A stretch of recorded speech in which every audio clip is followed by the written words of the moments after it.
and good evening and welcome to our guest lecture with Kevin Platt from the University of Pennsylvania. The topic of the lecture is Latvia Orbita group. Kevin analyzes the Russian avant-garde poetry in Riga as a result of a synergy of performative poetics, cultural politics, and literary geography. But first of all, I would like to briefly introduce our speaker. Kevin is Professor of Russian and East European Studies and Edmund Kahn Term Professor in the Humanities at the University of Pennsylvania. Kevin works on representations of Russian history, Russian historiography, history and memory in Russia, Russian poetry, and global post-Soviet Russian cultures as Latvia. He is the author of Terror and Greatness, Ivan and Peter as Russian Myth, and of the history and the grotesque Russian literature and the idea of revolution. And he is editor of Global Russian Cultures and co-editor of Epic Revisionism, Russian History and Literature as Stalinist Propaganda. And Kevin is the organizer of Your Language, My Ear, a periodic Russian-English poetry translation symposium that takes place at your university. He has also edited and contributed translations to a number of books of Russian poetry in English translation. Most recently, I would like to name Orbita, the project, and Hit Parade, the Orbita group. And these books are connected with the topic of his paper today.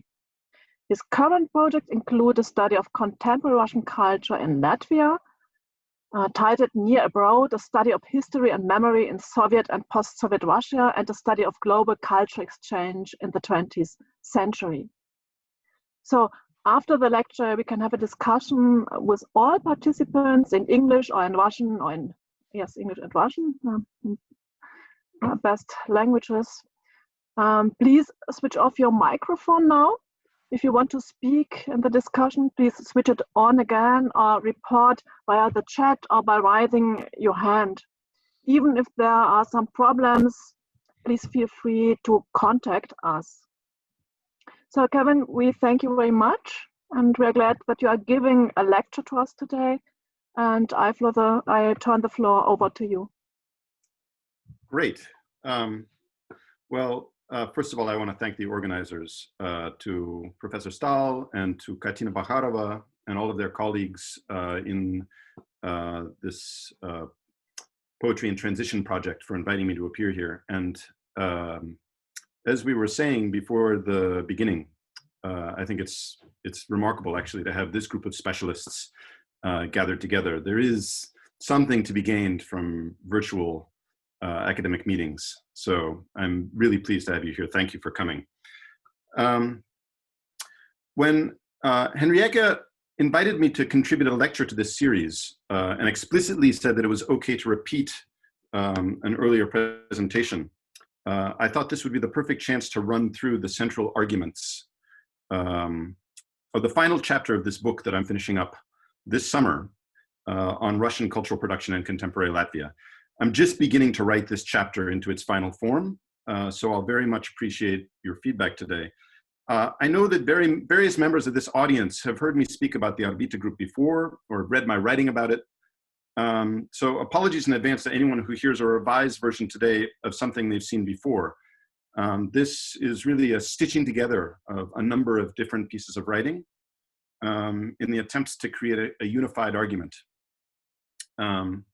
So on to the presentation. I'm going to share screens now.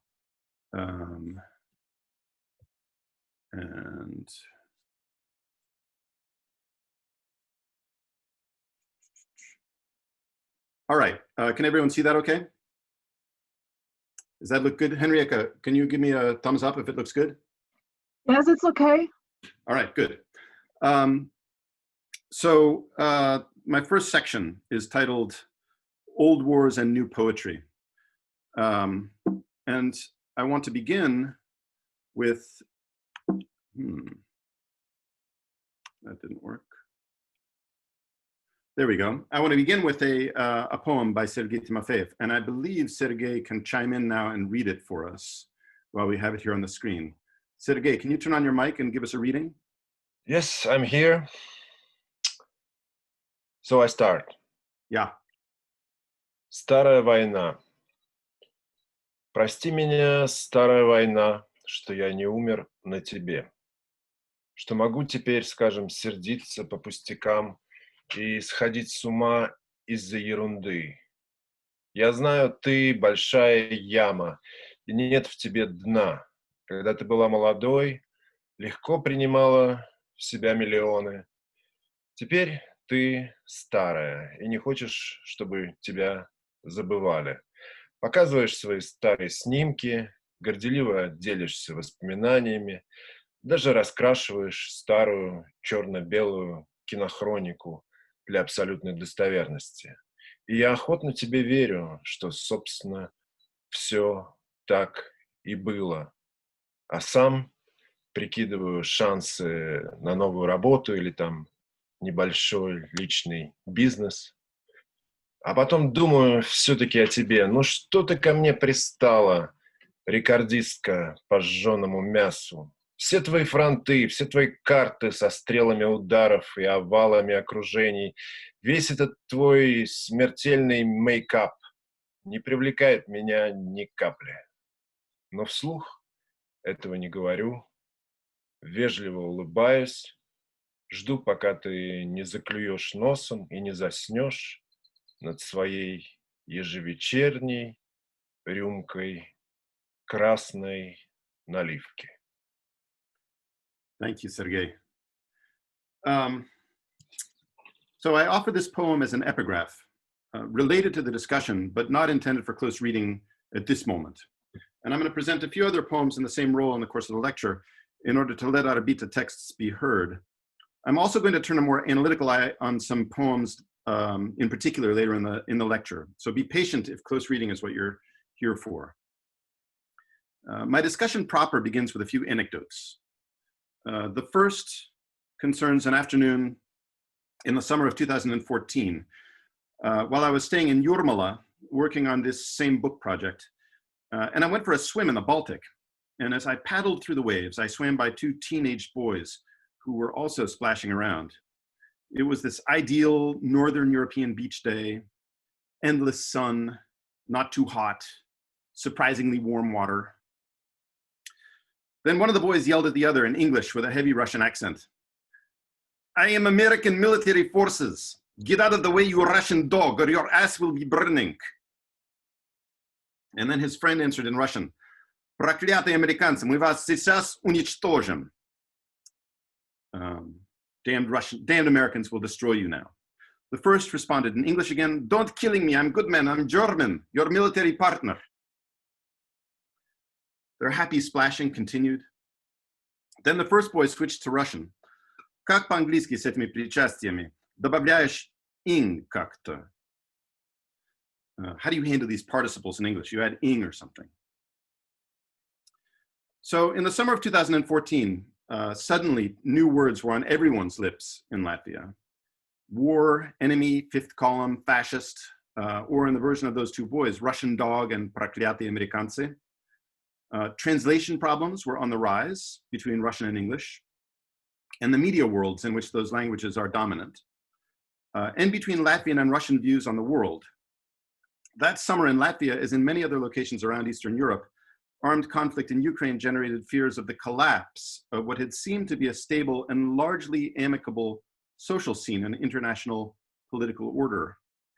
It seemed somehow that the antagonisms of the 20th century, the bloodshed of World War II that led to the occupation of Latvia, or the Cold War standoff of superpowers in Europe, were somehow threatening to reemerge in the present. Recognition of the fragility of interethnic and geopolitical amity in Eastern Europe throws the importance of the activities of the Orbita collective into relief.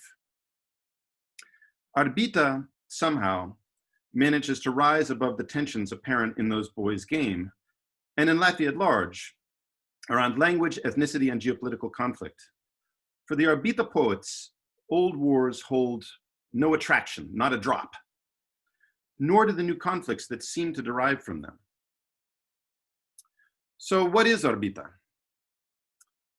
This is a collective founded in 1999 by 5 Russian language poets and multimedia artists, Semyon Khanin, Artur Punte, Vladimir Svetlov, Sergei Timofeyev, and George Walik, the last of whom, not shown here, within a few years became a more or less inactive member of the group, leaving these 4.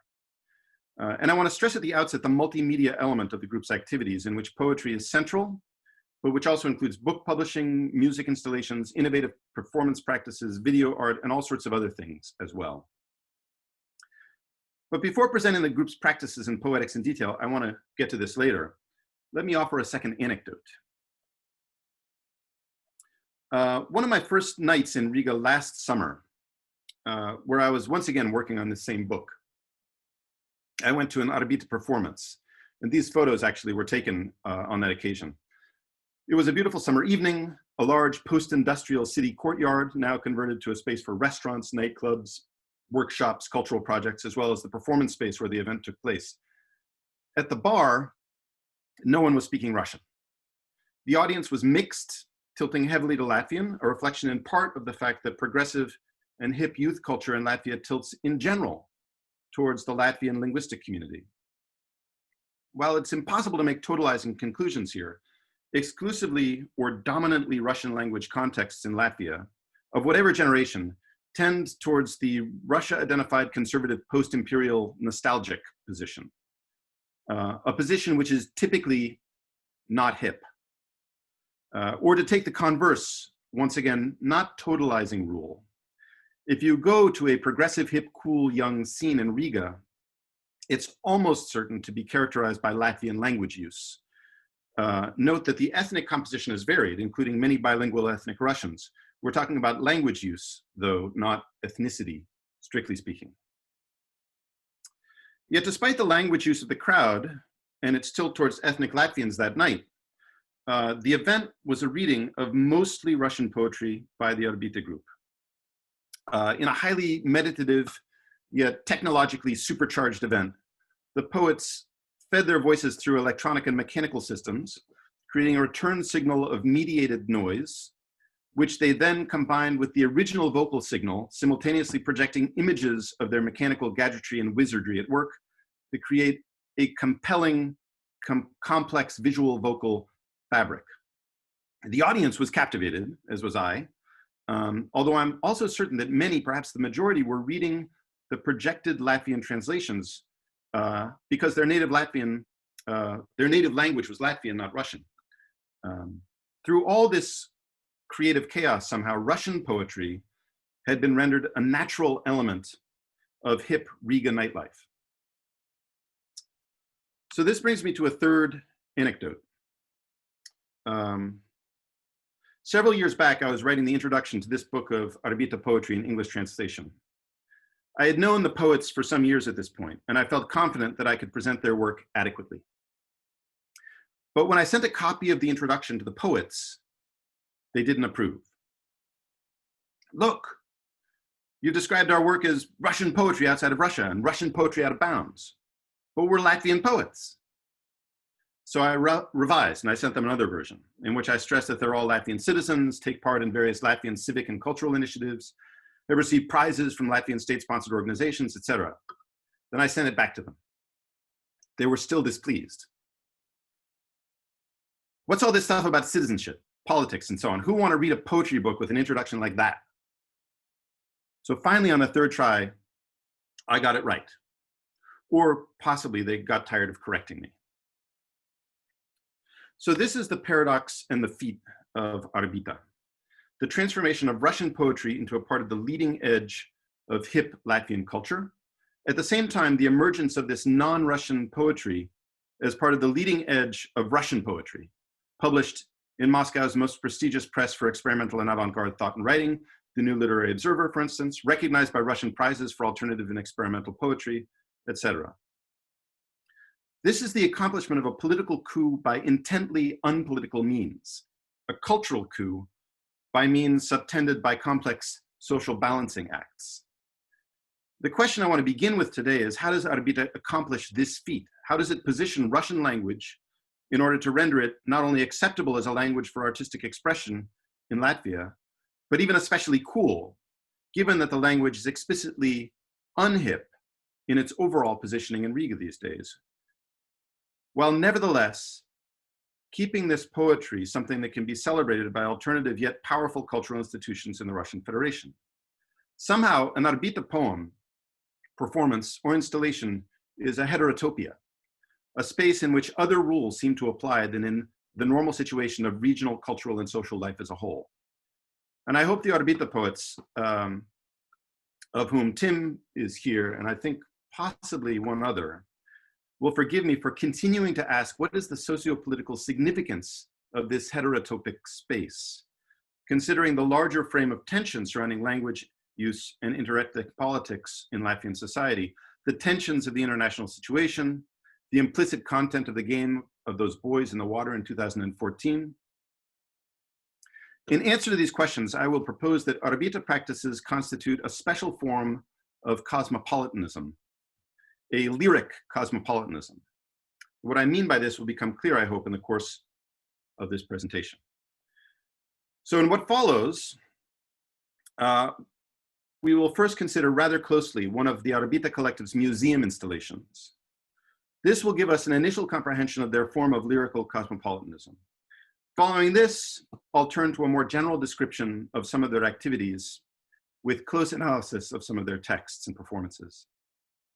Finally, we will pause to reflect on the fragility of the poetic heterotopic microclimate that they have constructed. So what is cosmopolitan, first of all, and what can make it lyrical? Cosmopolitan is an idea as old as the hills. This is a conception that, quote, all human beings, regardless of their political affiliation, are or can and should be citizens in a single community, end quote, in the words of the Stanford Encyclopedia of Philosophy. Yet as a political stance and a conceptual tool, cosmopolitanism has, over the decades since the end of the Cold War, been subjected to significant critique. Cosmopolitanism sounds good on the surface, but is often suspected of concealing universalism or even imperialism beneath its surface. The 1998 essay collection, Cosmopolitics, suggested that the category held the key to a productive political position capable of negotiating national and cultural difference. Yet only after a certain retooling, as Bruce Robbins summed up this necessary rearticulation, in distinction from earlier models of cosmopolitanism based on overt universalist claims, one could base a hopeful cosmopolitics on the sub-philosophical moves inherent in the proposal that any cosmopolitanism's normative or idealizing power must acknowledge the actual historical and geographical contexts from which it emerges, and also that such an acknowledgement need not prove fatal. In the middle of the next decade, Ulrich Beck argued for what he called a cosmopolitan realism, in which inhered a foundational respect for otherness, yet which must differentiate itself from universalism in its totalizing impulses, yet also look for ways of making difference universally acceptable. In a widely cited critique of Beck's essay, Bruno Latour argued that this concept of cosmopolitanism made sidestepping the competing cultural and political claims of actual people look too easy. That Beck's realism involved positing a shared single cosmos at a time in history when, despite the processes of globalization, quote, there is no global anymore, no metaphysical globe to offer advance welcome to inhabitants and give them their rightful and predetermined places. According to Latour, Beck's cosmopolitanism, like a long tradition of preceding ones, is, quote, a war plan disguised as a peace plan. Yet those against whom this plan are directed are no longer fooled, he added.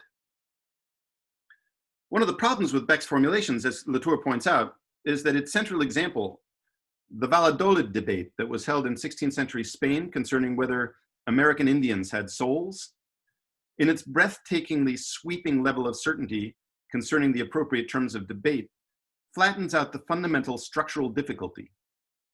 real conflicts invoke not only competing local loyalties, but also competing cosmoses. The fact that cosmos in the plural sounds odd is a testament to the problem we face. Although the Spaniards in the Valladolid debate did make the right decision in the end, and they recognized the Indian souls, the long-term historical outcome was anything but a triumph of Indian cosmology. So today, I want to propose that the activities of the Orbita collective are a case of what Robbins describes as a particularly and specifically useful form of cosmopolitanism, one, quote, shaped by particular collectivities that are socially and geographically situated, hence both limited and empowered. Or what Latour calls for at the conclusion of his essay, a, quote, constructivist cosmopolitics that seeks to assemble a new world out of the shards of old ones. Orbita allows us to grasp crucial dimensions of the problem of cosmopolitics concretely, those of scale and temporality. Here, cosmopolitanism takes the form of an effort to balance identities caught between large, hegemonic worlds in confrontation. A balancing act like this is always fraught, acutely aware of its emergence from histories of conflict and fragility in the face of potentially renewed hostilities.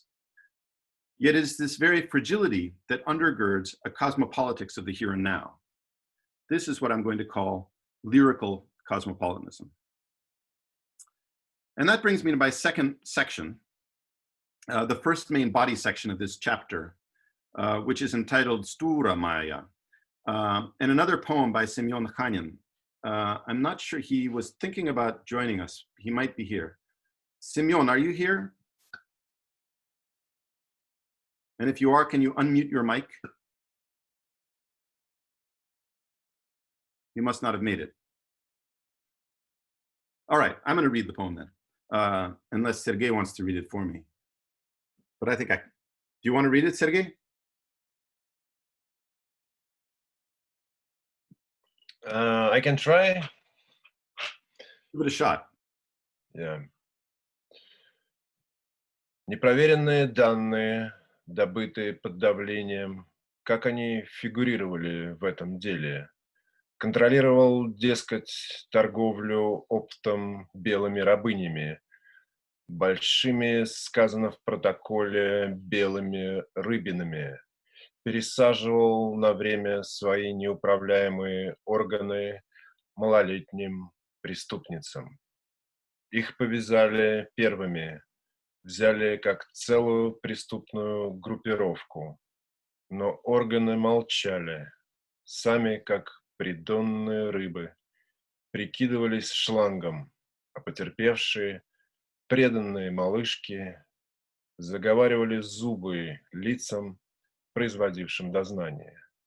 Им предъявили тщательно сфабрикованные доказательства, мой сдавленный в вакуумной упаковке смех, набор опасно особых примет, паленые обмылки сердец, куски обоев с узором из отпечатков пальцев, взятая на прокат у прокурорской дочери штопанная розовая боди. Есть сведения, что и солнцу пора садиться, а светит где-то от 7 до 12. Подсудимый, сядьте, заключенный, встаньте, руки, проследуйте застенчиво ждущую одиночку. Thank you. So what is the history of cosmopolitanism in Eastern Europe? And how does that legacy inflect contemporary cosmopolitan projects like that of Orbita? In the center of Riga in 2014, that same summer that I took my swim near those buoys, when everything seemed to be under threat of post-Soviet collapse or Soviet relapse, Orbita took part in an exhibition that was devoted to answering this question, or one close to it at least. Orbita's contribution to this exhibition was a poetic installation entitled Plan A, Plan B. It consisted of a lone hospital bed, covers neatly turned back for a patient, accompanied by printouts pinned to the wall of technical drawings and sketches of absurd flying machines built on the basis of such a bed. The drawings were titled Plan A. A muffled voice speaking in Russian emerged from a locked closet in the corner of the room. With close attention to the recording, one could recognize a radio interview with Valery Chkalov, the legendary Soviet test pilot. Pinned to another wall was a poem by Orbita member Timofeyev, Schema B, Plan B, to which we will return. Now, comprehension of this installation demands some attention to the larger exhibition it was part of, and the location in which it took place. This latter was a lovely commercial and apartment building in the style of Art Nouveau neoclassicism, built in 1912, that stands on the centrally located intersection of Stabu Iela and Brīvības Iela in downtown Riga. Apart from the facades, entrance lobbies, and stairwells, the building retains few of its original decorative elements in its interiors, which were reshaped in 1940 to the specifications of its new occupants, the NKVD. Largely untouched since the fall of the Soviet Union, the upper levels of the corner house, as it was euphemistically called in the Soviet era, are a warren of former bureaucratic offices that retain the oppressive air of Soviet governmentality. The lower levels are occupied by prison cells, an execution chamber, and other horrors. There was some debate concerning appropriate use of the building in the post-Soviet era. For a while, it was occupied by the Latvian state police, before it was ultimately repurposed as an exhibition space in 2014, in connection with Riga's designation as the cultural capital of Europe that summer. That year, it held a number of curated exhibits under the overall title of KGB Building, file number 1914-2014. The majority of these exhibitions were devoted in more or less direct manner to the history of state oppression in Latvia in the long 20th century, one presenting objects implicated in the stories of rebels in the revolution of 1905, of Baltic Germans repatriated to Germany in 1939 to 40, of Latvians deported to Siberia by the Soviets, and other key episodes. Another comprised of naive art by Soviet-era deportees and prisoners. There was an exhibit of objects immigrants took out of Latvia at various times. And most centrally, there were exhibitions concerning the KGB and its use of the building. Yet one exhibition stood apart from the rest. Its title was Draudzības rekonstrukcija, Reconstruction of Friendship, Rekonstrukcija družby. And it was here that Orbita's Plan A, Plan B appeared. As the curators, that's the entry plaque. As the curator's introduction explained, Reconstruction of Friendship, quote, is a collaborative art project shaped through interaction with the current political state of affairs. The aim is to highlight situations researched by artists in which the representatives of great powers have decided to establish friendships with smaller countries and population groups, imposing their way of life on them, end quote. Now, although the works on display ranged across contexts, from Cold War Iceland to Yugoslavia, the fundamental referent of the exhibition as a whole, signaled in its title and motivated by the venue, was of course the Soviet ideological formula friendship of peoples, Druzhba Narodov. The term is no doubt familiar to the audience. The concept of a friendship of peoples dates to the 1930s, when it was applied to describe relations between the peoples of the Soviet Union. In the post-war era, however, friendship became the chief metaphor for relations between socialist states, as in Stalin's speech on the signing of the Hungarian-Soviet Treaty of Friendship, Collaboration, and Mutual Assistance in 1948, for instance. There, just after reminding listeners that the Soviets could not be blamed for suppression of the Hungarian Revolution of 1848, since that was the work of the czars, and quote, we shot the last czar in 1918 in the Urals, end quote, Stalin announced, quote, now we're speaking of friendship between the Soviet Union and Hungary. And this word friendship is not an empty phrase. It is not propaganda. Every nation, large and small, has certain qualities specific to it alone. Every nation contributes to the work of increasing the combined riches of all humanity. Take a look at the Soviet Union. Here we have not only large nations, but small ones as well. These are the reasons that explain why a true friendship is possible between a great power such as the Soviet Union and a small state like Hungary, end quote. So Stalin's friendship of peoples was the foundation of the Soviet internationalist order, a variety of Enlightenment cosmopolitanism in which the innate characteristics of separate nations found harmony in a global socialist project. In the Soviet and socialist world, the friendship of peoples was everywhere. It was the title of the prominent Soviet Journal of Translations, a name for restaurants, movie theaters, schools, health resorts, and of course, a sincere toast at official events and an ironic one at unofficial events. Yet to borrow Latour's formula, the friendship of peoples was, quote, a war plan disguised as a peace plan, end quote, a thinly disguised one as well. It was a cosmopolitanism built on an armature of political hierarchy, military force, and intervention by security organs.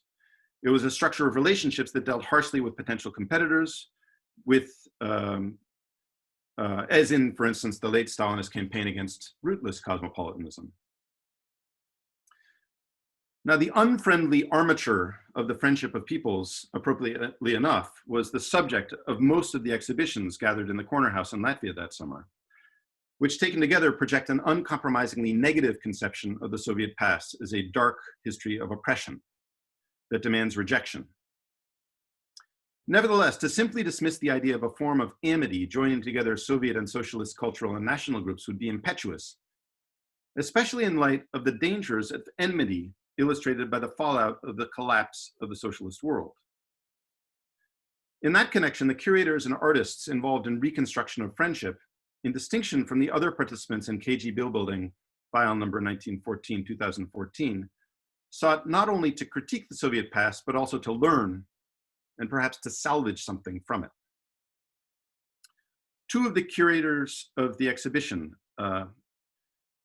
Carlos Verpe and Ayesa Sigurjónsdóttir, asked in the pamphlet that accompanies the exhibition, quote, what are the possible perspectives regarding events?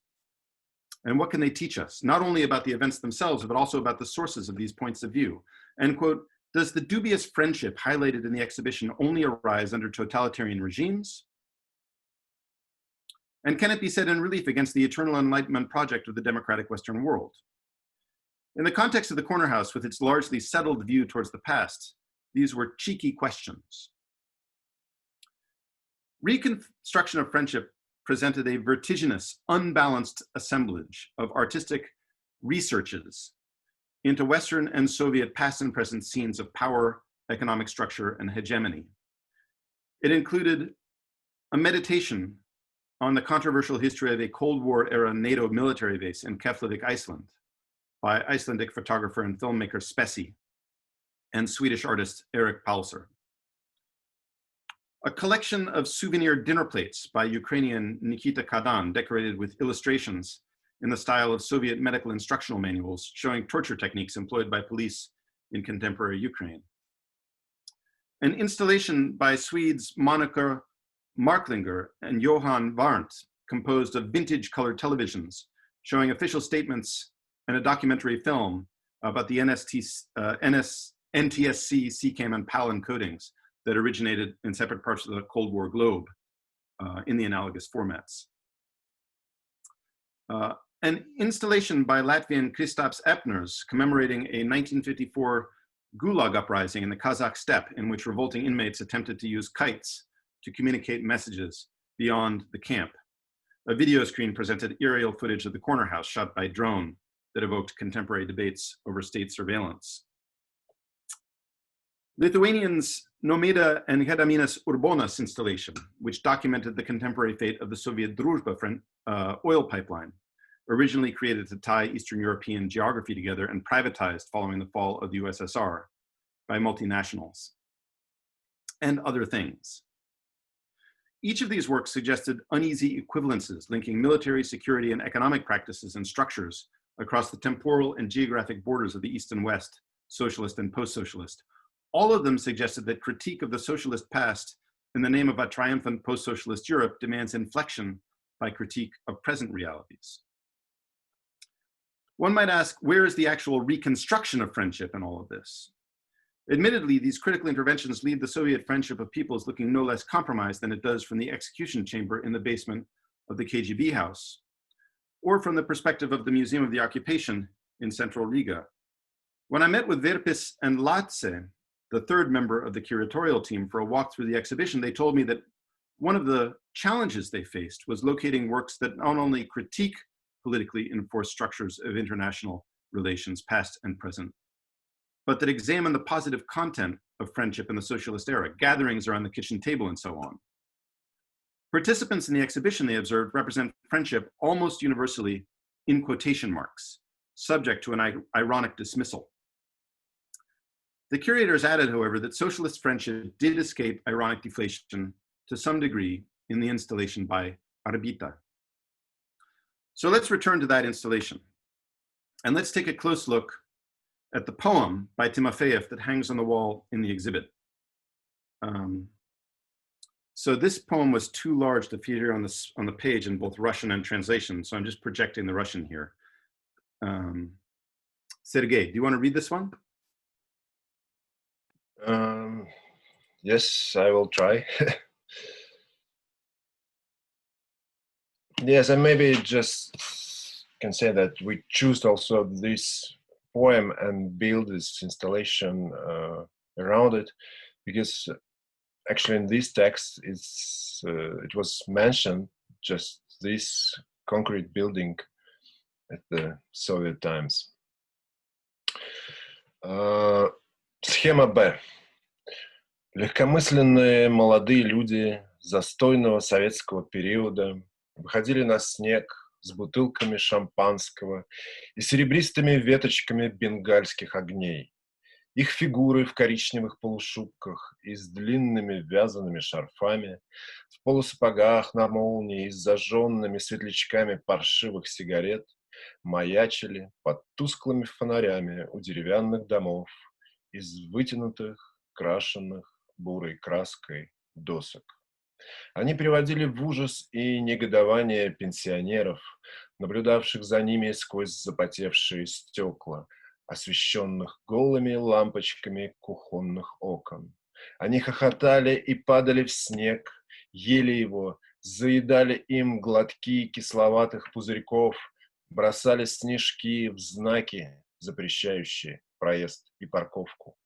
И потом долго заседали на больших кухнях с круглыми столами или маленьких кухоньках с трехногими табуретками, отогревались, отшептывались, перемигивались, запивали все это чаем, слушали на шуршащих бобинных магнитофонах оригинальные записи людей в блестящих штанах и рубахах с вырезами на груди, обсуждали услышанное. Потому что время в тот период наматывалось на большие магнитные катушки, стоявшие в подвале ЧК на улице Энгельса. Огромные, практически не изнашивавшиеся, изобретенные на Колыме профессорами из зэков. Бесчетные запасы неистраченного времени сбрасывались в сибирские реки, сжигались в армейских котельных, бетонировались в фундаменте Берлинской стены. Именно на изотопах времени работали реакторы подводных ракетоносцев. И когда его критическая масса опасно зашкаливала, внезапно, в десятках городов сразу, на улицы вываливали компании легкомысленных молодых людей. Разрядившееся напряжение осыпалось новогодними блестками на грифы их шестиструнных гитар производства ГДР. В воздухе отчетливо пахло электричеством. Лампочки уличных фонарей мигали. И на некоторое время в зоне видимости вокруг них возникала удивительная ясность. Многие до сих пор описывают пережитое как молодость. Те же самые моменты проходят в документации как схема Б. Thanks. So what do we make of this poem and of the installation of which it is a part? Like the other contributions to the reconstruction of friendship, Plan A, Plan B references the history of socialist era state security methods. The bed in this environment evokes the use of commitment in psychiatric wards as a form of incarceration and punishment for dissident intellectuals, nonconformist artists, and delinquent youth. Yet Plan A, Plan B recalls other less oppressive features of late Soviet society as well. Late night gatherings in kitchens devoted to heated discussions of unofficial, although not necessarily dissenting culture. Magnetized tapes of the Bee Gees, or books not on the school reading list. Timofeyev's poem recalls the social scene described in Alexei Yurchak's study of the last Soviet generation, the members of whom experienced the official structures of Soviet life as nearly meaningless cliches, as a realm of social rituals and public discourse that had been hollowed out and deterritorialized by Marxist-Leninist dogma fatigue. Yurchak relates the history of men and women who lived vnie, outside or beyond these empty forms. And the word vnie originated with one of his informants, as we might know. Going through the motions of socialist life while dedicating their actual energies to private or intimately scaled societies of intellectual endeavor, book collecting, music production, and so on. This was also the enabling condition for social daydreaming and for alternative political aspiration, the mechanisms of which are visible in Timofeyev's Plan B. The poem offers an allegory for the interdependence of a morbidly static order winding up time on big magnetic reels supported by military and security structures on the one hand, and the social escape valve of alternative private liberties at the margins of Soviet official life, in kitchens filled with the sound of rustling reel-to-reel disco recordings. Yet the installation as a whole ups the ante of this diagnosis of late Soviet life. It also allows us to grasp late Soviet cosmopolitanism in a more literary manner. Plan A, the hospital bed flying machine, responds to Ilya Kabakov's best-known work, the room in his 1988 10 Characters installation at Ronald Fellman Fine Arts Gallery in New York, belonging to the, quote, man who flew into space. 10 Characters, you will recall, was a recreation of a communal apartment, the rooms of which present the living spaces of an odd cast of characters, each with a fantastic private project. The room of the man who flew into space contains a huge slingshot mechanism. Beneath it stands an empty pair of shoes, and above it is a gaping hole in the ceiling. As Kabakov's accompanying texts explain, the mechanism was apparently used successfully to blast the room's occupant into space, where he joined cosmic streams that carried him away from the Earth. Although one might take Kabakov's character as representing pure opposition to the Soviet regime, a sort of dissident mad inventor, the installation hints that his flights into space should in fact be seen as a realization of the Soviet project. The room is papered with posters exhorting Soviets to ever higher achievement, as well as a few celebrating Yuri Gagarin, first man in space. Kabakov's flying machine completes a tradition of Russian utopian thought, including Vladislav Tatlin's Le Tatlin flying machine of 1932, or Konstantin Tsiolkovsky's Dreams of Spaceflight, but also Soviet utopian science fiction of the 1960s. In Kabakov's vision, it was the banal failure of the grand public socialist project, which promised communism, but confined Soviet men and women to squalid communal apartments and empty rhetoric, which also made necessary and perhaps possible the transcendent uplift of cosmic utopianism as a private alternative undertaking. Orbita's Plan A, Plan B pushes this formula to its logical limit by relocating the secret door that leads to cosmic utopianism from Kabakov's banal communal apartment into the more threatening banality of the corner house, into the heart of the repressive Soviet security and surveillance apparatus.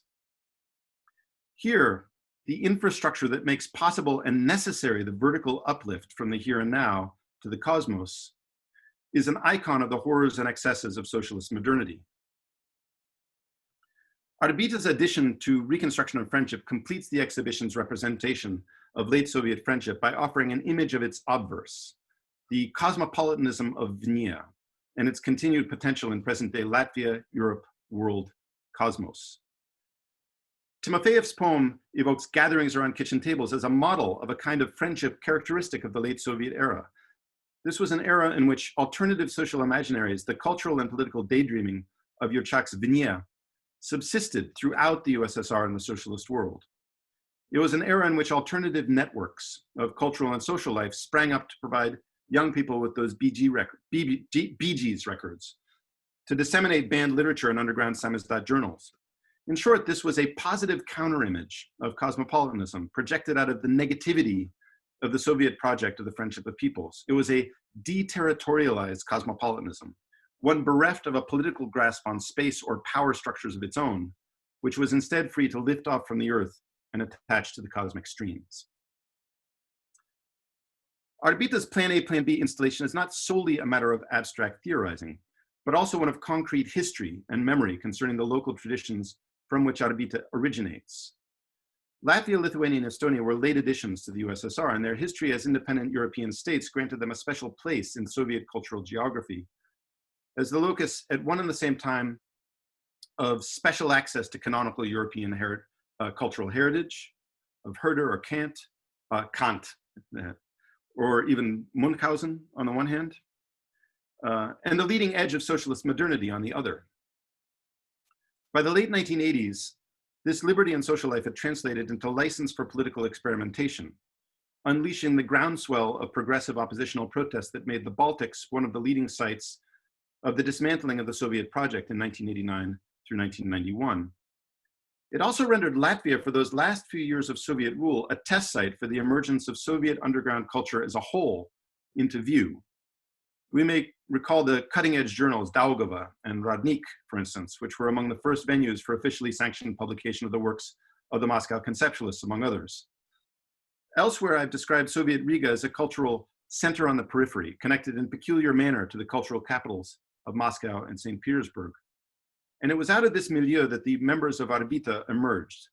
Kanin, for instance, spent time studying in Lotman's Department of Russian Literature in Tartu, while some of Timofeyev's first publications were in those same cutting-edge Riga journals. This then is the genealogical foundation of Orbita, a critical cosmopolitanism born from the cultural imaginaries of late Soviet kitchen tables. It's a formula quite distinct from the totalizing cosmopolitanisms articulated by Beck and critiqued by Latour. Latour comments that whenever cosmopolitanism has been tried out, from Alexandria to the United Nations, it's been during the great periods of complete confidence in the ability of reason and later science to know the one cosmos whose existence and solid certainty could then prop up all efforts to build the world metropolis of which we are all too happy to be citizens. But that's not quite right. The time and place recalled in Plan A, Plan B was a moment of cosmopolitan uplift based on an acute awareness of the failures of previous formula for a peacefully shared cosmos at the end of the Soviet project. An awareness related to Latour's, yet urgently propelled by a historical moment that demanded utopian dreaming and aspiration to the stars. This is cosmopolitan as a necessary lived practice, a cosmopolitanism of narrow straits and grand dreams. In the version of this cosmopolitanism that is preserved in the practices of the Orbita group, this is cosmopolitanism not on the global institutional scale imagined by Beck or Latour, but on the intimate scale of a country of 2 or 3 million people with potentially explosive interethnic conflicts. It's lyrical cosmopolitanism. All right, this brings me to the third section of my chapter, which is entitled The Practice of Lyric Cosmopolitanism. Stepping back from the sociocultural genealogy and philosophical considerations above, how does Orbita perform this lyric cosmopolitanism? In an era when the Russian language is more and more emphatically claimed by the Russian Federation, when geopolitics in the region is polarized across the Europe-Russia border, and when Latvian society threatens to fracture across ethnic lines, how is it possible for this group to continue to create Russian poetry as Latvian poetry? In other words, how is it possible to maintain the deterritorialization of the Russian poem, to lift it free from territorially based political affiliations? Now, one approach to this problem would simply be to write overtly political poetry that rejects the politics of the Russian Federation and articulates other politics. One might take, for instance, the case of the Odessa poet Boris Khersonsky, whose Russian language poetry explicitly articulates anti-Russian imperial positions. This has not been the approach of Orbita, whose members are dedicated to an autonomy aesthetic conception of avant-garde poetry that largely precludes explicit political engagement, which is not to say that there is no engagement of ideological discourse in their poetry, merely that there is no overt political discourse. In general, politics is an implicit element of the group's work, a necessary labor to open up a space for Russian language poetry in Latvia, liberated from the political frames generated by post-Soviet social and international legacies. In this sense, perhaps it would be better to term lyric cosmopolitanism an anti-political project, or a political project under erasure. Remarkably, for a poetic group that has persisted for over 20 years and that has successfully created a shared brand and style of poetic production, Orbita has never created a single manifesto, even an anti-political one. This is a group that in some sense eschews even the appearance of having a program, even a purely aesthetic one. And two, we may note the peculiar nature of the Orbita school of poetic production, in which texts are largely produced individually, while the collective as a whole comes together around shared projects of other sorts, performances, installations, publishing, and the business of Orbita itself. In short, the group, unlike almost any other artistic grouping I know, combines a maximal level of aesthetic independence at the level of the text, so much so that no manifesto would really be adequate to capture the poets in its grasp, with a remarkable degree of coordination and goodwill cooperation at the level of performance and logistics. Orbita's approach to its anti-political project has been based at every level on performing the vision of cultural life to which they aspire in their practices and performances. At the most basic level, this enactment is centered on translation, both in the literal sense and in a series of conceptual allegorical expansions. Orbita's poetry, while written in Russian, almost never appears in Latvia without a Latvian translation. We don't want to go there, we're going to go there. Early on, the group founded a press where it publishes its own texts and those of others. The main principle of most publications of the press is bilingualism. Publications include Russian poets in bilingual Russian-Latvian editions. This is the format in which the Orbita poets publish their own work, but also Latvian poets in similar editions, as well as essay collections, photography, and art albums, etc. Performances of the group, too, always incorporate Latvian translation, either in the shape of bilingual readings with their Latvian translators, as we just saw with Timofeyev, or more commonly, group performances in which Latvian translations are projected during the reading, as we see here. The orientation towards translation, of course, necessitates continuing close ties with Latvian poets who carry out these translations, and so also ensures the continuing social integration of the group in Latvian language literary networks. Before moving on to the question of the group's performance practices, in a literal sense, I think we can already speak of a politics of performance of a multilingual social ideal, simply on the basis of Orbita books as objects.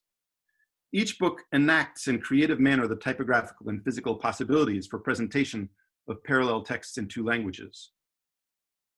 Here's a book, for instance, of Hanin's poetry, in which the Latvian and Russian texts are printed in identical volumes, held together by invisible magnets in the binding.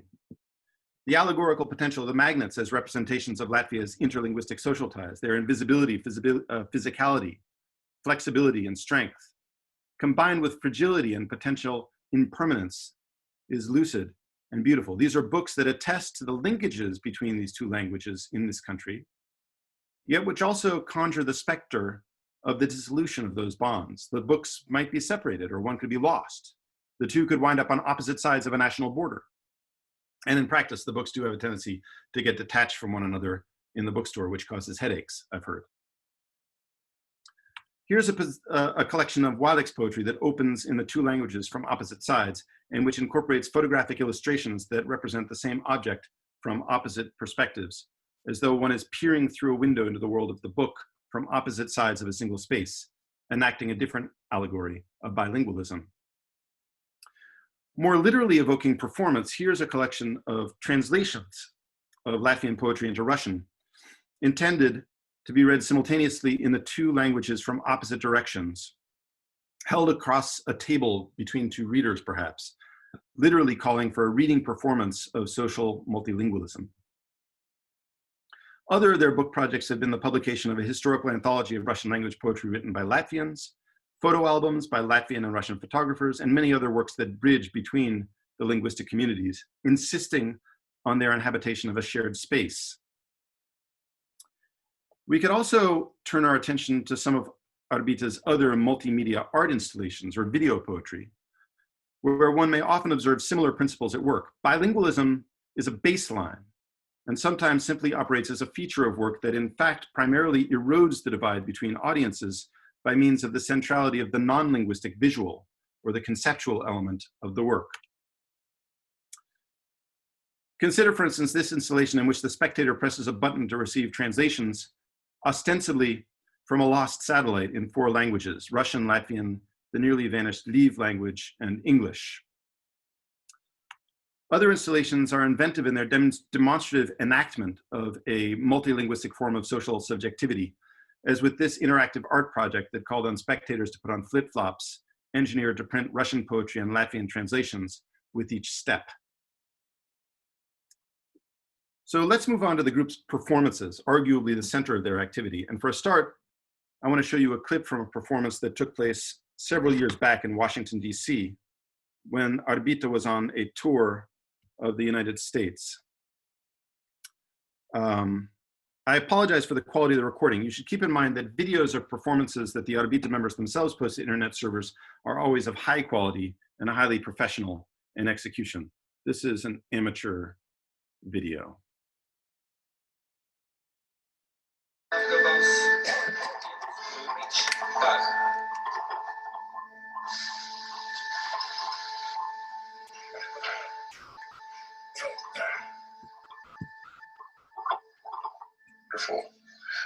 Not having kids of my own, but I have lots of nieces and nephews. That's some socialist policy, some social policies. We all have to use them.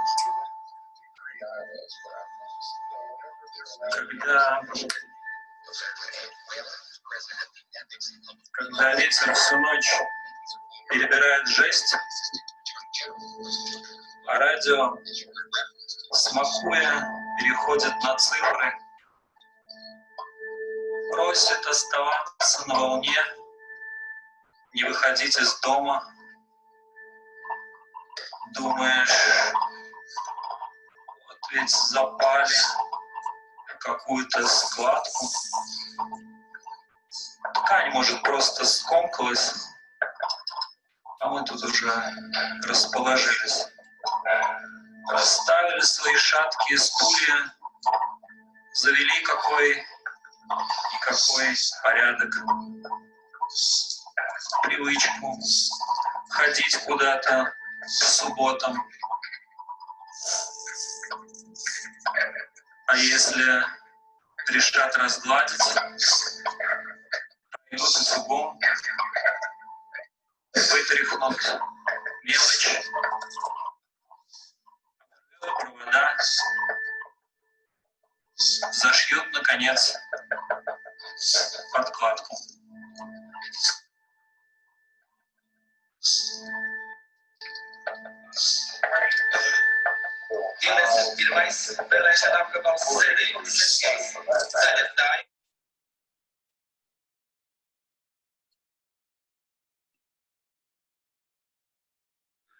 So from about 2010 to 2019, Orbita worked in a performance format that they referred to as the FM slow show. This is an example, although a rather atypical example since it was on a tour of the US, and also once again, since the quality of the video is so low. In general, the venue where you encounter the FM slow show might be a theater auditorium, a nightclub, maybe a summer music and culture festival. The stage is set with a long table on which are arranged 30 or 40 transistor radios of various makes, eras, colors, and sizes, as well as a keyboard synthesizer and a standing microphone. At the back of the stage, let me put this forward so there's the slow show. At the back of the stage, the Orbita logo is projected on a screen. The four poets, accompanied by the keyboardist, take the stage and unhurriedly turn on the radios one by one, which release a tissue of sound composed of white noise, snatches of music, weather, and news reports in Latvian or Russian, as the poets continue to adjust the devices. The musician begins to play sequences of slow chords. Then one of the poets approaches the standing microphone. The ambient noise grows subtly less audible, and the music changes character as the poet reads slowly and deliberately a text in Russian. As translations into Latvian and perhaps also English presented a few lines at a time take the place of the logo on the screen. Following the recitation, the poet returns to the table. The music shifts as radio transmissions are heard more audibly again. Then another poet approaches the mic to deliver a different poem. The set might last 20 or 30 minutes and include 8 or 12 poems. At the conclusion, the poets turn off all the radios to the applause of the audience, which, if this is in Latvia, is rather restrained. So I've seen this show performed multiple times in various venues and formats in Latvia and the United States. At times, the musical accompaniment has been pre-recorded.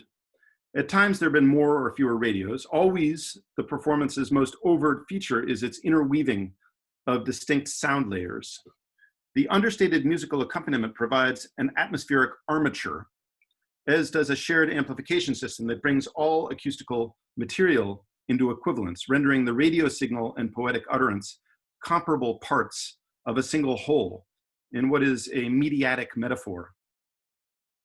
This metaphor works by the juxtaposition of diverse languages, but also diverse geographical scales. Local utterances in whatever languages show up on the radio dial in the vicinity are thrown into juxtaposition with poetry in Russian.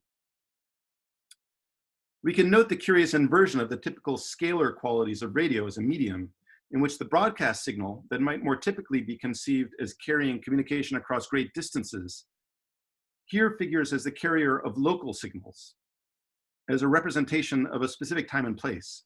The spoken lyric word, on the other hand, produced in the here and now, resounds as though it were being translated across space and linguistic barriers on the FM radio waves. In this rendition of the slow show in Washington, this reversal of scales was at its most extreme. The poets were speaking words that had been transported across an ocean, while the radio signals were, for me at least, intimately local and recognizable. An NPR news report sounded out at one point. When this show is performed in Riga, though, we might say not that this metaphor communicates an apt representation of the displaced or deterritorialized voice of cosmopolitan Russian culture in Latvia. FM radio, especially delivered through vintage transistor radios, is evocative of other times. And this retro quality may remind us that radio has a significant history in this border zone between Europe and Russia, where it once delivered BBC, Radio Free Europe, and Voice of America to Soviet citizens who were attuned to what many called the voices.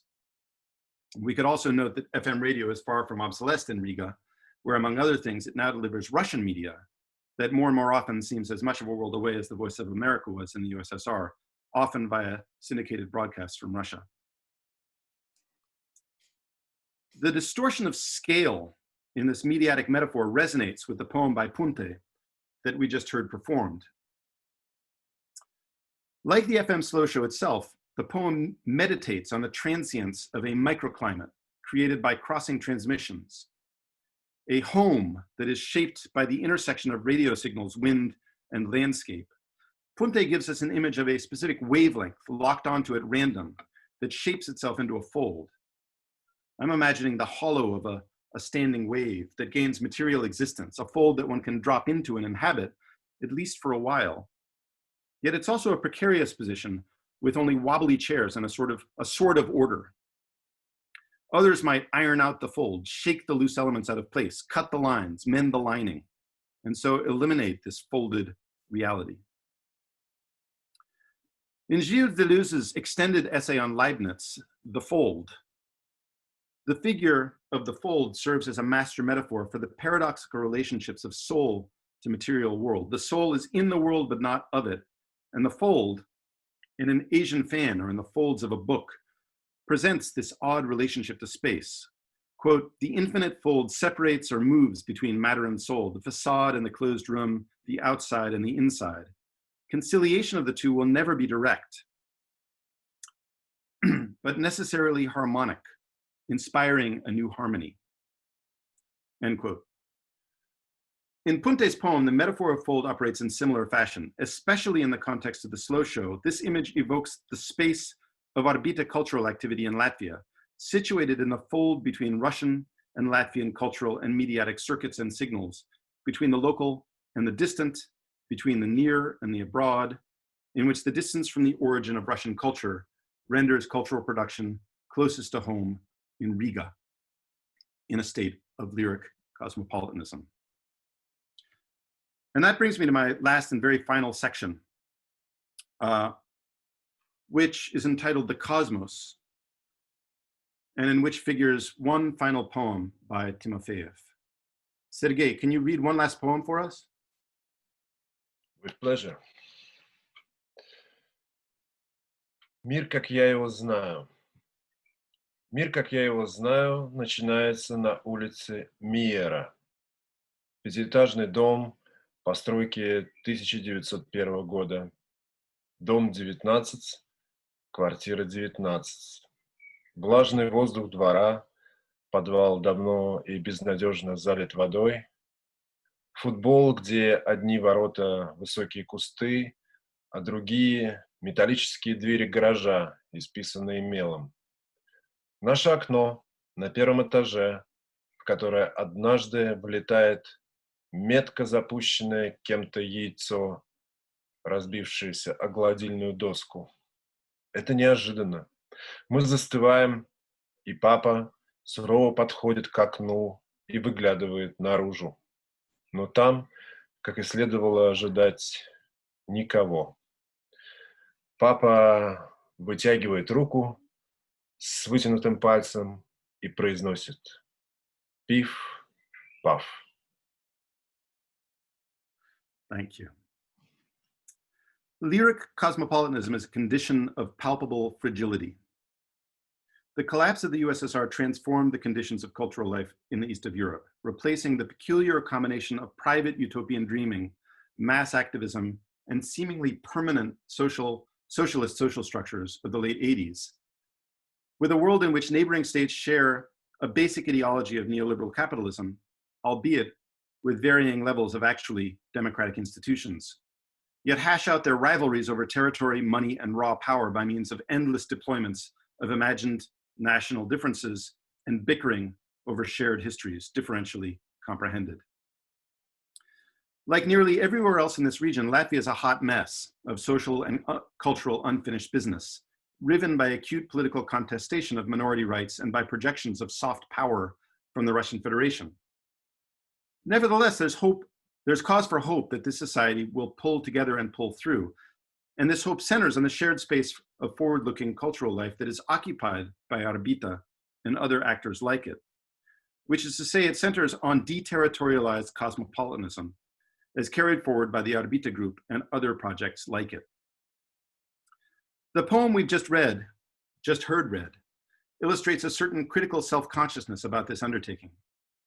Its first line, «Мир, как я его знаю, начинается на улице Миера», contains a multilingual pun that presents some difficulty for translation. Mir means both world and peace. It obviously shares a root with the Latvian word miers, which figures in this line as the name of Riga's Miera iela, Ulica Mira, the address of Riga's central maternity hospital, where Timofeyev was born, I think. Am I right?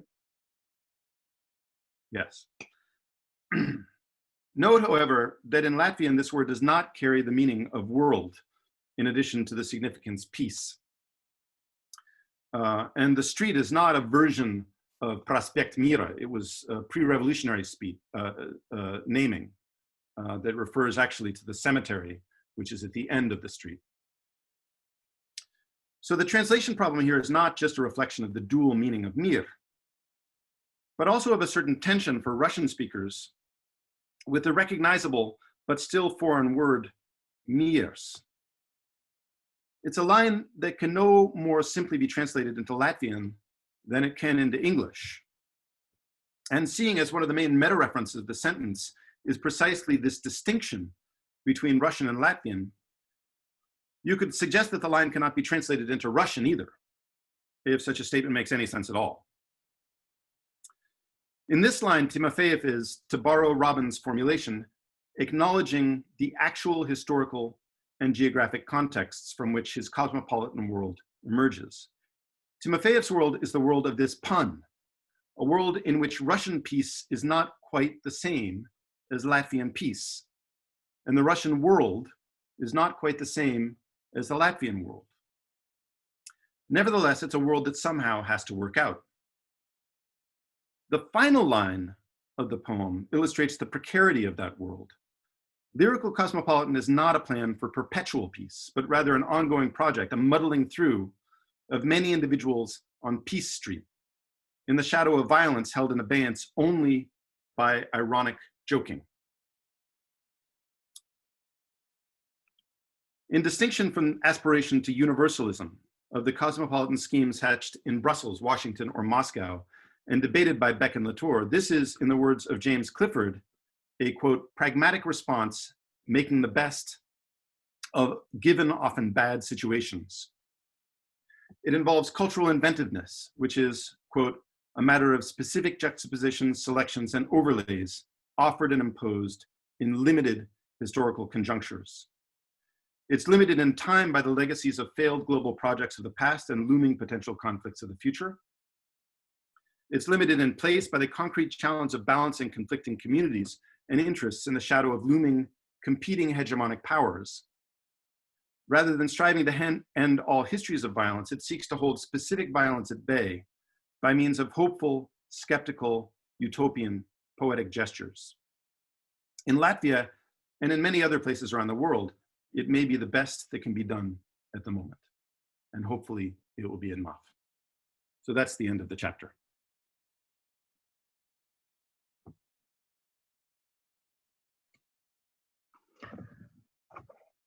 Thank you very much, Kevin.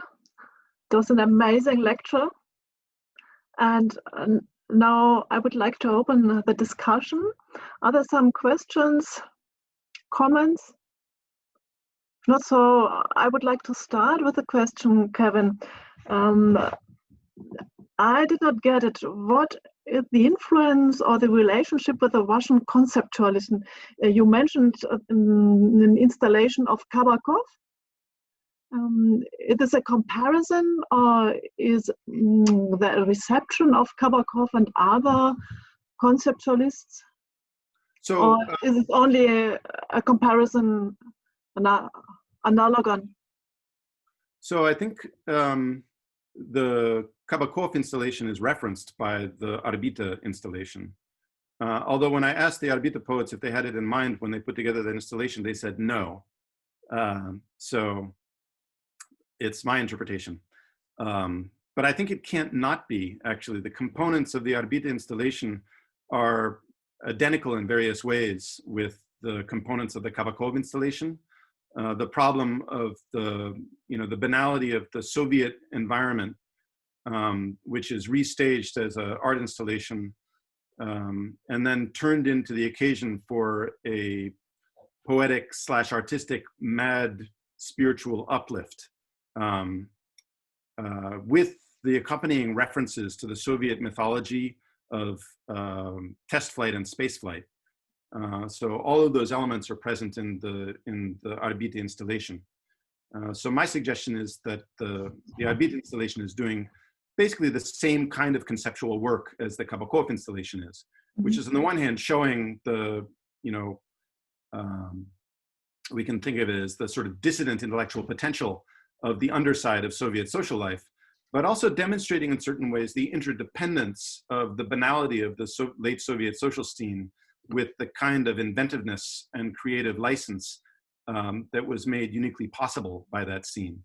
And I think both of those installations are doing that same work. The connection with Moscow conceptualism is not, I don't insist on it as a genealogy, although I think that it's present there. I do think, though, that the scene of Moscow conceptualism and the scene of the late Soviet underground in Riga are tied together, and there is some genealogy there that links up with the biographies of the Orbita poets. So that, especially with Timofeyev, who can correct me if I'm getting his biography wrong, but so for instance, the Moscow conceptualists published some of their work for the first time in officially acceptable or officially licensed publications in Daugava and Radnik, published in Riga, which is also where some of Timofeyev's first works appeared. Timofeyev, for his part, at the end of the 80s and beginning of the 90s, did take part in the sort of emergent underground poetic intellectual scene. So that he was, for instance, present at one of the major symposia that Arkady Dragomoshenko organized, bringing the American language poets and the Moscow conceptualists and also Petersburg underground together.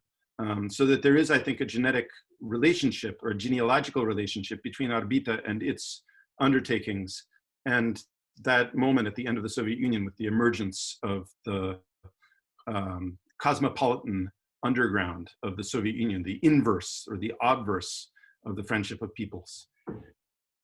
Fine, thank you. And I would like to ask you why you name it a lyric cosmopolitanism and not poetic.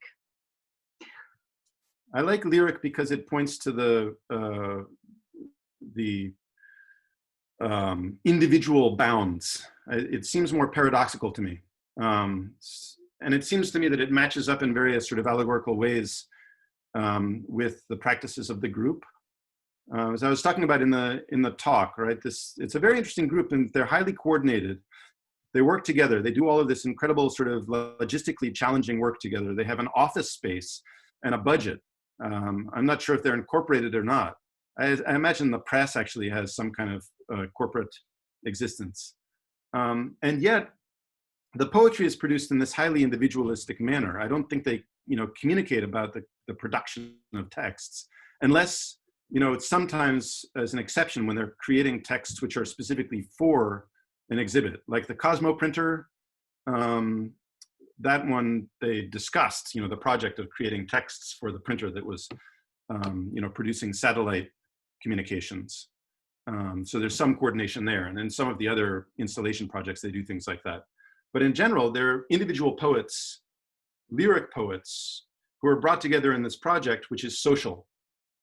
So I think lyrical captures that incredible sort of spectrum of scale, from the intensely small and lyrical to the absolutely broad and social. Fine, thank you. Maybe there are other questions. Stephanie, Dirk.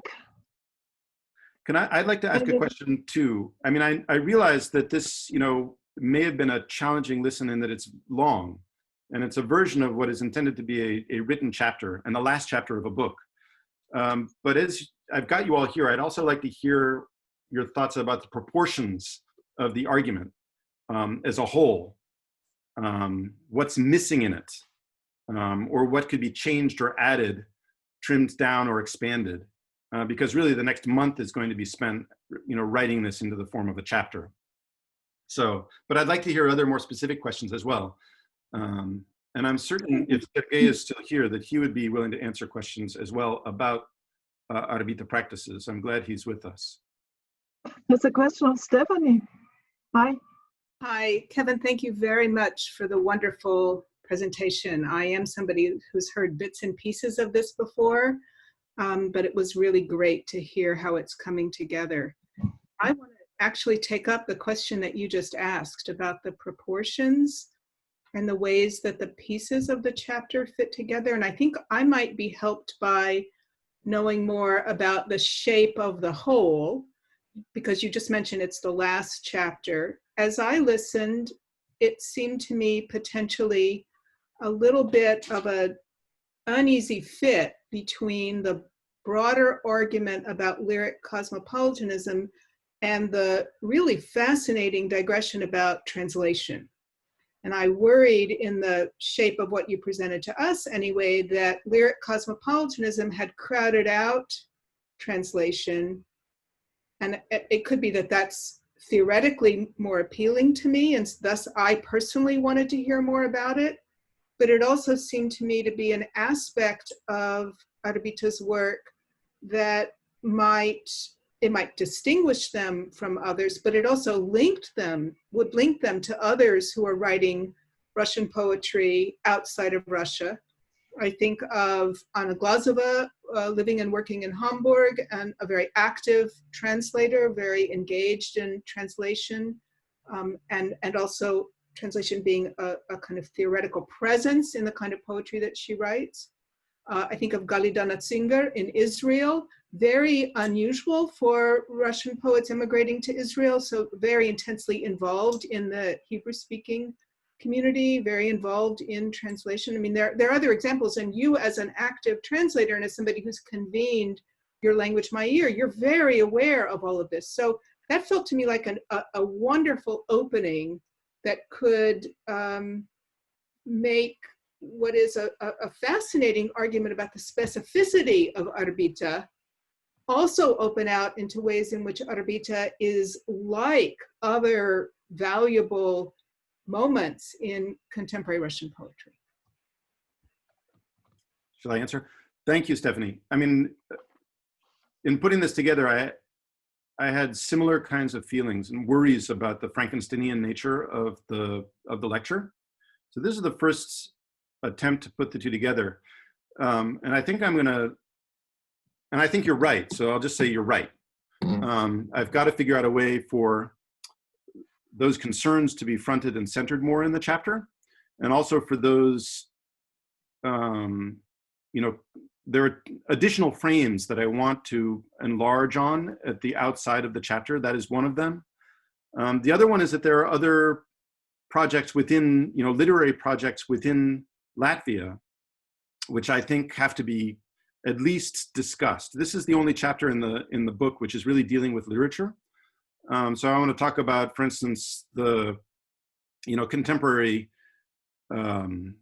musician and, you know, celebrity theatrical producer Nastavshev, who, for instance, has collaborated with Orbita in creating theatrical representations of their works in Riga, but also does, you know, major work with the Bolshoi Ballet, but also with, you know, dance and theater in the rest of Europe, and who has also done song settings with his band of classical Russian poetry, which are incredibly popular with, you know, it's another part of this sort of Latvian cutting edge hip cultural scene in Latvia.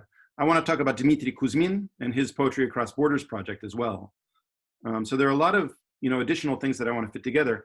So, I mean, throwing back the question though, I think that maybe instead of thinking about the two arguments as competing, I think what I need to do actually is fuse them together and think about cosmopolitanism and translation in a more theoretically robust way. Translation might be, I think, an appropriate tool to bring to the theoretical reconfiguration of cosmopolitanism that people like Latour or Robbins are calling for. And I think that might actually make the chapter work better. I don't know if that makes sense. What does that sound like? It makes sense to you, Stephanie? Or do you think I need to jettison cosmopolitanism? It makes sense, but jettisoning cosmopolitanism would be a tempting solution. I mean, I'm not. So this this feels to me like the impulse to. And now that I hear about the other chapters, it helps me understand why, but it feels like the impulse to build a bigger system rather than figure out how to present this remarkable collective of poetic work and performance work. So that it may be that that's what I'm sensing. I'm kind of building out from the texts and thinking about that, and what you're doing is in fact building something larger to which these texts might contribute. I want to do the utopian, the sort of utopian hope of cosmopolitanism is kind of something I would be happier just hearing completely critiqued, and find a different. But I like so to Henrika's question of why poetic cosmopolitanism or lyric cosmopolitan. I mean, I like your reasons for wanting it to be lyric cosmopolitan. That's very appealing to me, and that feels like a very good fit for what they are up to. But anyway, I'm sorry to dominate the Q&A. No, this is really helpful, Stephanie. I saw a couple of other hands. There was a question of Frank Krause and then David and Matthias. Yes, thank you. Can I start? Yeah. Yeah, okay. Thank you, Kevin, for the lecture. I'd like to inquire you about a different term that was not right at the center of your lecture. But at the very beginning, I penned down a line that was going, centering the Russian poetic avant-garde on the lyric periphery, on the European periphery, yes. And I wondered, well, why do you call Orbita avant-garde? Well, the term did not appear anymore, if I'm not wrong. It did not appear later on in the lecture. Everything shifted more to Latvian hype culture, lyricism, and so on. So would you like to explain that a little bit? Sure. Yeah. And this is in part, a product of the writing of titles and abstracts before the writing of the chapters. There's a different version of my thinking about this, which thinks about avant-gardism. And it thinks about avant-gardism and spatiality. I also sort of cut out at the last minute because the lecture was getting way too long, a whole section, which is about the relationship of Orbita poetry to the larger space of Russian poetic production, and in particular to its reception within the Russian Federation. So the basic argument there is to talk about how periphery takes the place of avant-gardism in certain ways, that there's a kind of experimental poetic practice that is undertaken by Orbita, which is driven by the local considerations of the peripheral position within an extraterritorial and linguistically mixed community, which forces towards innovative practices which within the center of the literary production, literary system are perceived as avant-garde. So it's really a story about how spatiality here and geopolitical spatiality or social spatiality propels what is perceived in the center as a certain kind of temporal avant-gardism. So that's the argument around using that term avant-garde. And it's one that I just sort of left out at the last minute because I didn't have room for it. I've got, as I think probably anyone here who's like written a book for too long, as I have, can probably sympathize with. I have too many versions of the argument that I somehow have to reconcile or jettison. So it might be that I have to like get rid of cosmopolitanism and do avant-garde instead, or maybe somehow try and jack them all into the same chapter. I'm not quite sure. Does that answer the question? Yes, it did. Thank you. I'm just going to think about it longer now, and I have no question at the moment. Matthias, David, and then Dubravka from Belgrade. Yeah, I do have a slightly offbeat question. Orbita reminds me in some ways of Neue Slowenische Kunst and Laibach and the Irwin group. Is there a conscious distancing from the Slovenian art scene? Is there an awareness that there are similar groups among former Warsaw Pact countries? I don't know about that particular group. Although I actually have a note in the chapter of this that I'm supposed to go back and check up on. I remember reviewing, who is it, Gardner's book about post-socialist art in general, and thinking about a number of Warsaw Pact art scenes that he points to that I thought were similar to Orbita, with some similar kinds of related projects. There is an awareness of many of these post-Warsaw Pact projects, and Sergei can probably add to this if I want, but a number of their, the projects that Orbita has undertaken have been projects which are intended to bring people from non-central positions within the former socialist world together, so that they have a project which is called, is it called North-South, Tim? Where they brought poets and poetic groups from Georgia, from Central Asia, etc. But the idea is to like link up the peripheral locations within the socialist world. And they also participate in the festival circuit and art circuit across these places. So festivals in Ukraine or in Georgia and other places. Sergei has something to add. Let me add one last thing. I just want to say that the exhibition that I was talking about, the reconstruction of friendship, is another perfect example that brings together visual and poetic artists from across these territories. Sergei, what did you want to add to that? Yes, of course, we knew about Laibach and Neue Slawenische Kunst, but I think what is maybe our core is that we are moving from poetry to visual arts and different multimedia projects. But anyway, it starts from a different point than, for example, in the Neue Slawenische Kunst, where actually these people were at the start artists, as I think, and then they moved to some fields which are also connected to texts and lyrics for songs or something like that. And I think we are trying to be, if we are using this cosmopolitanism as tonight word for tonight, then it's also for us about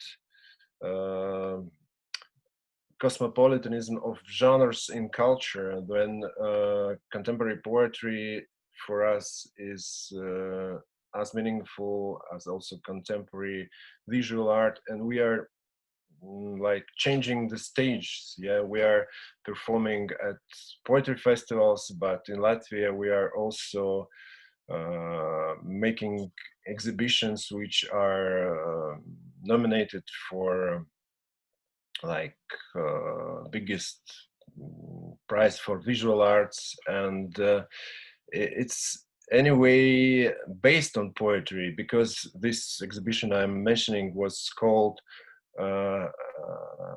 Where Do Poetry Come From? Yes. So we were building kind of installation and objects, trying maybe to discover it. But yes, I think we were quite looking around for similar projects. And yes, in some way, of course, we can call Neue Slawenische Kunst, or we can remember conceptualists.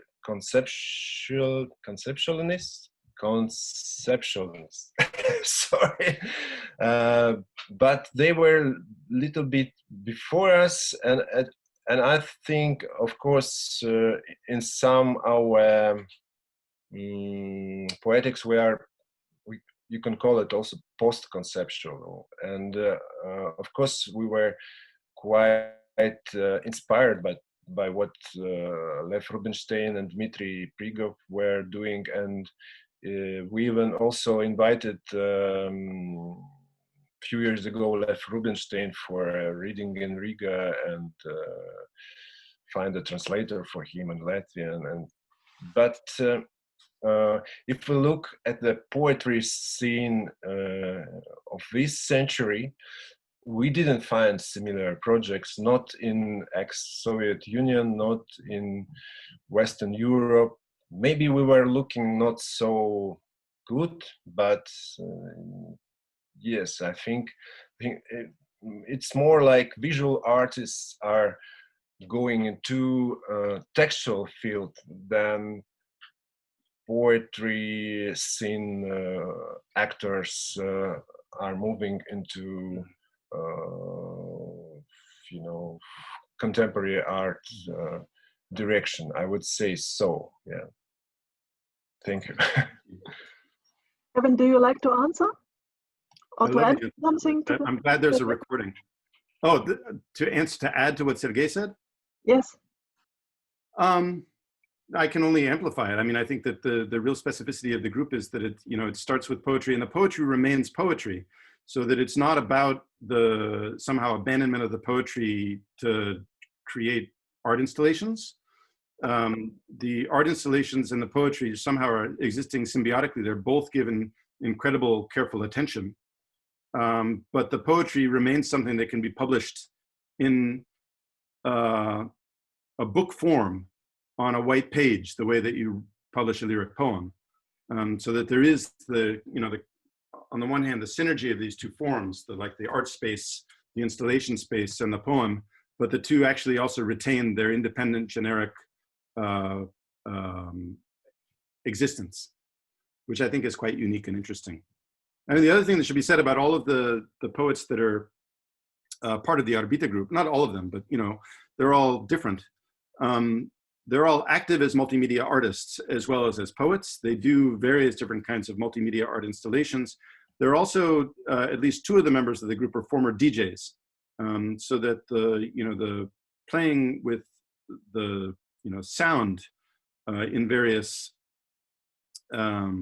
creative and inventive ways, as they do with these performances with the FM radios or with the Motopoesis performance that I spoke about at the beginning, is also second nature to them, crossing those borders as well between sound art or music art and poetic art. So there are a number of different sort of strains which are brought together in this Orbita genome. Just maybe a short remark. Also, we made a pirate FM radio station, for example, where we were not only, of course, using our recordings and our readings, but a big audio material we found in the internet with live readings in English, in Latvian, and in Russian. And it was,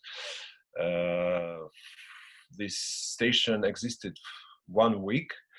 After 1 week, they found us and arrested us, but still it was in the middle of Riga. There was a FM station where you looking around through these commercial waves and pop music, you suddenly found some poet reading his stuff. And it was also one of these tryings to bring poetry over the borders of high culture and low culture, official and non-official, and it's also about this crossing borders and crossing genres. Thank you. Okay, David. Thanks, Kevin. That was awesome. I want to say I have this book. I've read this book. I really like it. It's just really good art. So I'm really grateful that I was exposed to it. The question I wanted to ask actually was kind of just covered, which is when you said that the poetry remains poetry. I mean, you addressed you addressed sort of the political paradox of this group, or kind of dragged them kicking and screaming into the political, and I think successfully. But for me, one of another interesting contradiction about them is that they're able to do all these installation and performance pieces, but the poetry is just good lyric poetry. I mean, most installations, most performance art I see, that's not true. In fact, it sort of tends to, the whole point of it tends to be to deconstruct the samocenne, samovite slova. And whereas in this case, that's, I wonder, is this just really good marketing? I mean, I think that the pirate radio station, that's amazing. That's a great, but anyway, and then just, you asked for, critique of your argument. I think the one thing that it seemed a little bit out of place to me was the this argument, this allegory of the Deleuzian fold. I haven't heard that argument rehearsed in a long time, but I think like a lot of Deleuzian arguments, it tends to remain really, really tightly tethered to the binary that it's trying to subvert. And so, whereas with this group, I think of it more, I think of what they're doing as something that has a lot more to do with flux and fluency. I guess to use another kind of translation geared metaphor, but rather than this fold. I mean, Deleuze kind of, it's like he tightens the screws on a dialectic until it snaps. And I see this as much more of a just letting it go in the spirit of Vignier, you know, of kind of just, so, and of cosmopolitanism. So anyway, thanks. Thanks, David. I mean, the fold argument, so all, you know, the entire chapter is composed of bits and pieces of other arguments, and there's a larger version of that one as well. It's not the only Deleuzian term in the chapter of wealth, of course, right? Because Vignier is also a Deleuzian term, and deterritorialization. Although maybe, you know, they're more successful just because they're more on the, like, you know, rhizomatic imaginary of Deleuze, as opposed to the fold, which you're right, is really about playing with the possibility of continuously deconstructing a single sort of dialectical moment. So I'll think about that, but I think it works really well with that poem, is the thing. So, I mean, in a sense, your question is related to Stephanie's question. It's how much and it's related to this question that, you know, the poets have been impatient with me before for always returning to the space outside of the heterotopia, right? This social scene, when what they're doing may be actually more important and, you know, bigger than the social scene in which it's encapsulated. And I think maybe I need to take that more seriously. So, but it's, in any case, thank you. It's a very helpful question, David. And thanks for the plug for the book. I hope everyone gets the book. I get no royalties from it. But it went into a new printing recently, and it really helps Ugly Duckling Press when people buy their books. So that's a book that people should buy. There's another question from Belgrade and Dubravka Djuric. Thank you, Enrique, and thank you, Kevin, for this wonderful and exciting presentation lecture. And I heard about this group. They were in Belgrade, but unfortunately I missed them. And I'm very happy to have a chance to hear such a complex lecture that cover all aspects of their work. And I will return to the Enrique's remark about lyricism. I also have a problem with this. In your presentation, you at least twice mention that they are language poets. Language poetry is my special area of interest. And within American theory of experimental, innovative, radical, avant-garde poetry, there is a very strict separation about lyrical tradition and language poetry as innovative and experimental. And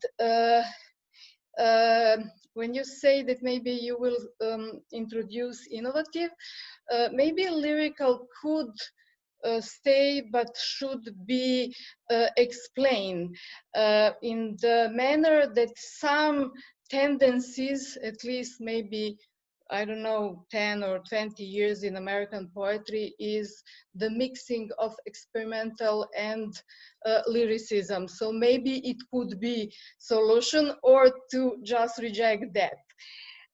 Then, as Irvin is mentioned, for me it's important what Sergei said, that they come into this practice as a poets, and Irvin as a group went from visual arts. And I will also mention that they appeared in the quite different geopolitical and artistic contexts. And I will think about this group within two key concepts. One is global performative turn, and the other is which is very important for me, something with I don't know if it exists as a term, but I will introduce it some now. Maybe somebody use it, like poetry turn.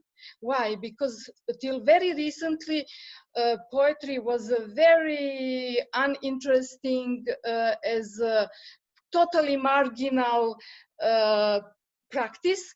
And I think that when poets in this moment, which from I don't know how many, at least 20 years or 10 years, appear within this global performative turn, poetry as a field go through very dramatic transformations.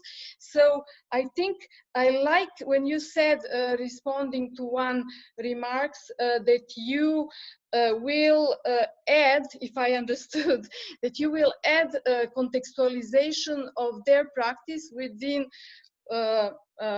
their country and in relation to a Russian situation.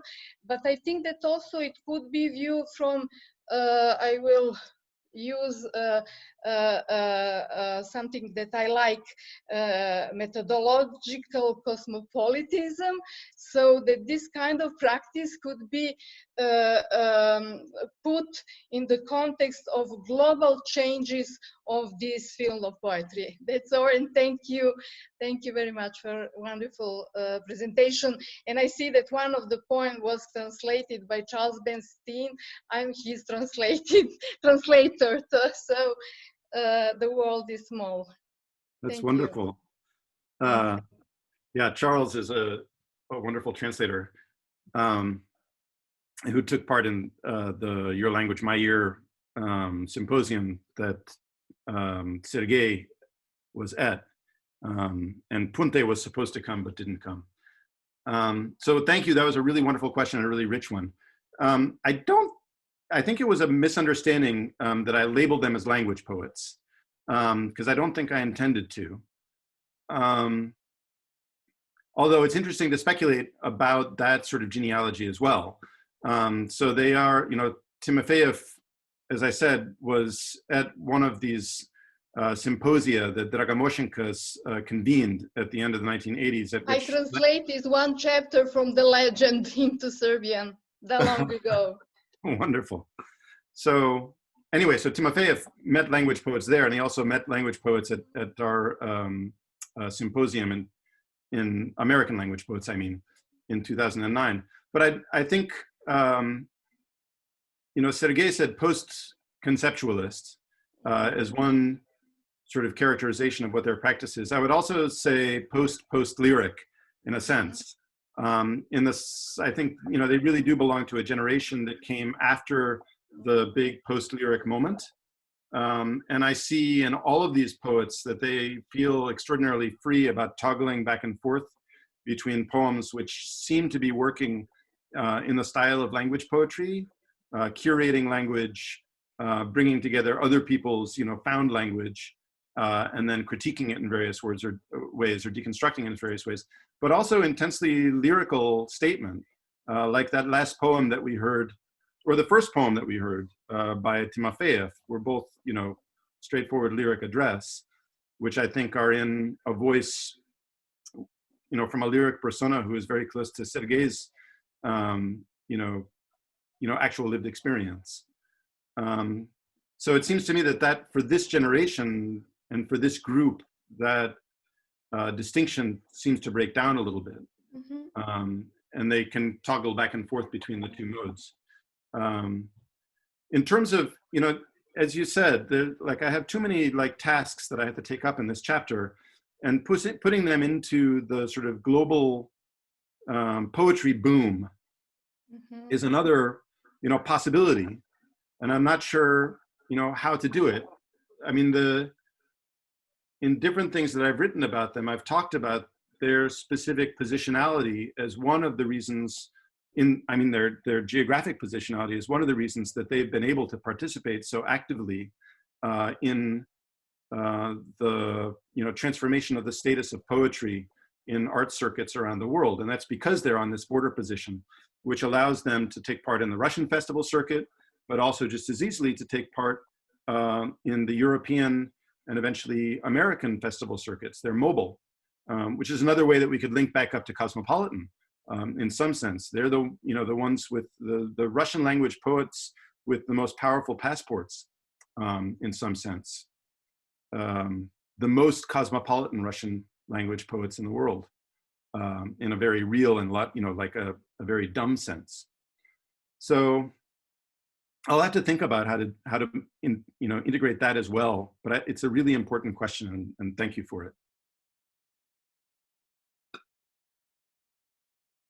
Other questions? It's beginning to get late for you guys.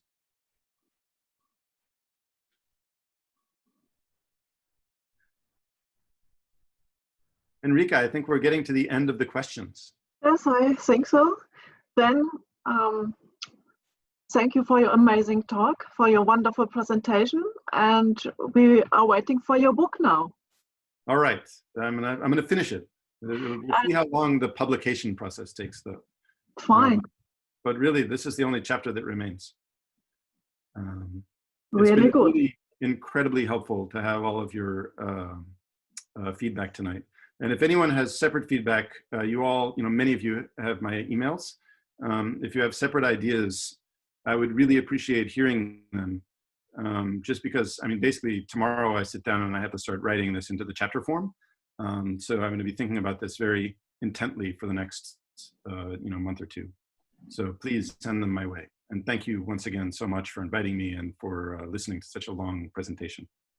Yes, thank you all for your participation in the discussion, and thank you for being here. And I hope we will see you later next week, or in about 2 or 3 weeks. We have other talks June and July, and we will tell you about our next presentations. So thank you all, and goodbye, good evening, have a good day. And Kevin, please remain with Dirk. I think we will have a small talk after this discussion. Mm-hmm.